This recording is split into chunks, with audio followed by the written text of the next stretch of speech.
சரி சரி. வந்து இது கட்டி ஆயிரம் தெரியல. ஆ சரி என்ன ப்ராப்ளம் பண்ணியிருக்காங்கன்னா சென்ட்ரல் தயாரிப்போம் வந்து சாப்பிட்டு வந்து இது கம்பல்சரி இது நடக்குது. அந்த ஈரோடு சைடு விழுப்புரம் தாண்டிட்டாலே இந்த வண்டி அது தான் இருக்குது. அப்படியே சொல்லுங்க என்னென்ன கம்ப்ளைண்ட் இருக்கு அப்படின்ட்டு.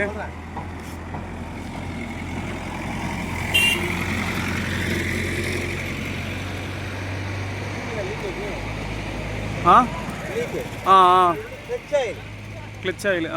இப்போ அது லெவல்லாம் செக் பண்ணணுமா இப்படி இருக்குமா? ஆயில் குறைஞ்சி தான் இருக்கும். இப்போ ஊற்றியும் ஒன்றும் புண்ணியம் இல்லையே. புண்ணியம் இல்லை. ஆனால் போயிரும்ல, சென்னை போயிட்டு ரிட்டன் இங்கே வரும்ல, ஒன்றும் பிரச்சனை இல்லைல்ல. என்னன்னா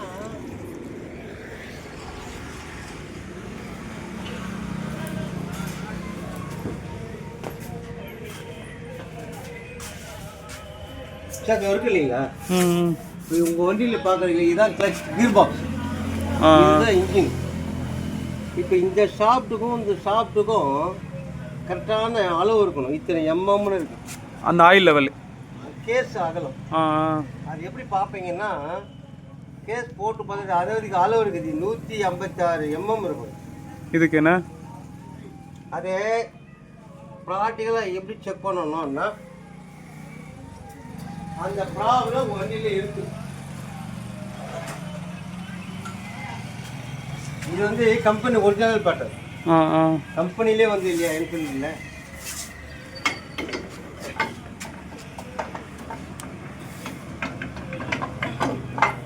இப்போ இங்கே பாருங்க, இங்கே வந்தால் தான் தெரியாது. இப்போ கேஸை டைப். இப்போ உங்கள் கேஸ் எப்படி இது இது எப்படி இப்போ டவுன் பாருங்க. டவுன் இப்படி இந்த ஆங்கிள் இருக்கு. முதல்ல சொன்னீங்கல்ல, பின்னாடி இருக்குது. எனக்கு இந்த ஆங்கிள் இருக்கு. இப்படி தான் இருக்கணும். இதான் ரீசன். இதான் ரீசன் பெட்டு. இந்த டாப் பாருங்க, இங்க உங்க வண்டி டாப் பாருங்க. இது எங்க இருக்குது? நல்லா டவுனா இருக்குது. அது அப்ல இருக்கு. சொன்னா இப்போ இந்த ஷாஃப்டுடைய அளவு எப்படி இருக்கு பாருங்க. இந்த சென்ட்ரல்னா தான் அந்த லீக்கேஜ் வரும். இது கொஞ்சம் டவுனா இருந்துச்சுனால இந்த ஷாஃப்ட் எப்படி வேணாலும் வச்சுக்கோ, இப்படி வச்சுக்கோ, இப்படி வச்சுக்கோ. ஏன்னா அது வேற விஷயம். அந்த இந்த ஆயில்ஸ் வந்து போட்டோம்னா செட்டிங் கரெக்டா அந்த ஆயில். இது வந்து இதெல்லாம் நாங்கள் ஓன் ப்ரொடக்ஷன். இது மேக்ஸிமம் எல்லாம் யாரும் சொல்லக்கூடாது. Own production. சரி சரி சரி சரி, நான் கட் பண்ணிடுறேன். இப்படி தான் இருக்கணும். கட் பண்ணிட்டு வாங்க, சொல்கிறேன் வாங்க. அது வந்து பைப்பாக தான் தெரியணும்னா சுற்றி கேப் இருக்கான்னு பாருங்க. கரெக்டாக இருக்கா?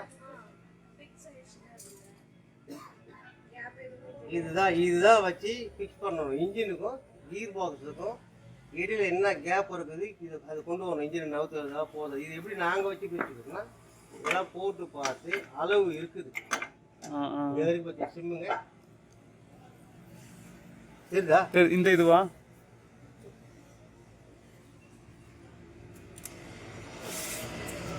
இதை வீடியோ எடுத்துக்கிறா. இதான் இன்ஜின் ஃபிட்டிங். சரி சரி சரி. சிம்மு, அதாவது இன்ஜினை நெருக்கிறது, ஃப்ரண்ட்ல போகுது, பேக்கில் வருது, இதான் அட்ஜஸ்ட் பண்ணுது. இது ஒரே ஸ்டாண்டர்ட் அளவு. Standard position. இது வந்து பின்னாடி தர முடியாது, முன்னாடி தர முடியாது, ஏற்ற முடியாது, இறக்கூடாது. ஆல்ரெடி இதுக்காக தான் நம்ம இன்ஜினை கரெக்ட் பண்ணணும். அப்போ இதுதான் ஆயில் ஃபில்டர். நான் உங்களுக்கு வந்து ஆயில் கட்டி டச் பண்ண பார்த்தீங்களா? ஆமாம் ஆமாம், கண்டிப்பாக கம்பல்சரி இதை தான் கலத்தி மாட்டணும்னு சொன்னீங்கன்னா. கண்டிப்பாக கை மாட்டணும். இதை ஓப்பன் பண்ணி கழுவணும். பாருங்க, இப்போ இந்த இன்ஜின் ஃபிட் பண்ணுறோம் இல்லையா? ஆமாம். இதுக்கு இந்த சென்ட்ரு கரெக்டாக வந்தால் தான் இந்த லீக்கேஜ் இருக்குது. இதுக்கு இன்ஜின் ஆயிடுச்சு, இது கிளச் ஆயிடுச்சு. இந்த ஆயில் ரப்பரில் தான் இந்த கிரீப்ரஸ் பிடிக்கணும். ஆயில் ரப்பரில் அது எப்படின்னா, என்ன டைப்பில் இருக்கணும்.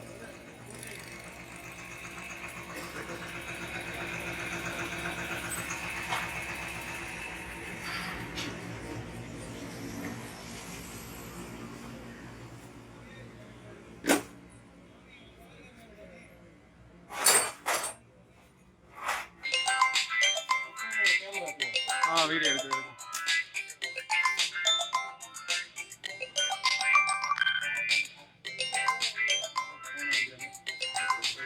இல்லை, நீங்கள் நீங்க பண்ணுங்க.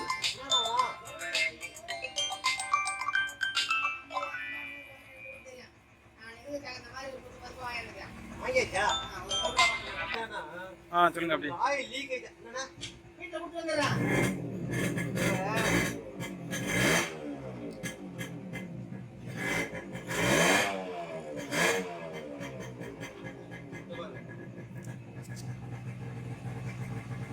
ரப்பர் இதுல இப்படி இருக்கணும். இந்த ரப்பர் என்ன எதுங்க தெரியுது தெரியுது. ஆக்ஷன் பாருங்க. தெரியுங்களா? தெரியுது தெரியுது. எவ்வளவு டைட் இருக்கு. அப்ப இது சாப்பிட்டு ஓடும். இதுல கட்டாத அதான் ஆயில் இங்க இருக்கிற ஆயிலே வெளியே தள்ளாது. அந்த சாப்பிட்டு ஒழுங்கா இல்லைன்னா அப்போ ஆயில் வந்து சாப்பிட்டு ஒழுங்காகணும். அதுக்கு மெயின் காமிட்டு இருக்கிற சென்ட்ரு இருந்தாதான் இந்த மாதிரி இதுல கரெக்டா உட்காரும். இல்லைன்னு சொன்னா அது எப்படி ஆகும்னா ஒன்றில் அப்படிதான் இருக்கு ரைட்ல அப்படியே சொல்லிருக்கிற வேலை. இங்க பாருங்க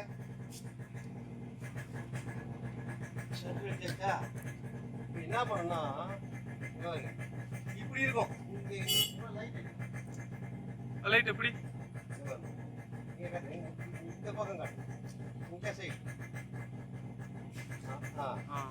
இப்ப இது ஆயில் இல்லையா பாருங்க இப்படி ஆயிடும். ஒன் சைடு ஆயிடும். சரி சரி சரி. மேல் பக்கமா ஏறிடும்ன்றீங்க. எதுவும் எந்த பின்னாடியோ முன்னாடியோ மேலேயோ கீழேயோ அவங்க வச்சுக்கிற பாயிண்ட் செட்டிங் சரியில்லை. இப்ப நாம செட்டிங் பார்த்தோம்னா பாருங்க எப்படி பாருங்க கரெக்டா உட்காந்துரும். எந்த விதமான அப்படி ஃபுல் ரோல் கேப் பார்த்தீங்கன்னா இந்த ஆயிடுச்சு கேப் இருக்கு இல்லையா கரெக்டா இருக்கும். ஃபுல் ரவுண்ட் கேப் இருக்கணும். கேப் இல்லாம இருக்கணும். அதுல கரெக்டா இருக்கணும். அதுல இல்லைன்னு சொன்னீங்கன்னா இந்த ஆயில் சீல் இந்த கேஸ்ல எப்படி போகும்னா ஃபிட் பண்றோம் இல்லைங்களா இப்படி ஓரம் ஒதுங்கிடும். ஒதுங்கிச்சுன்னா அப்போ லீக்கேஜ் ஆகும். அதுதான் எவ்வளவு டைட் இருக்கும். இதான் சென்டர் டைட். இருக்கு இருக்கு.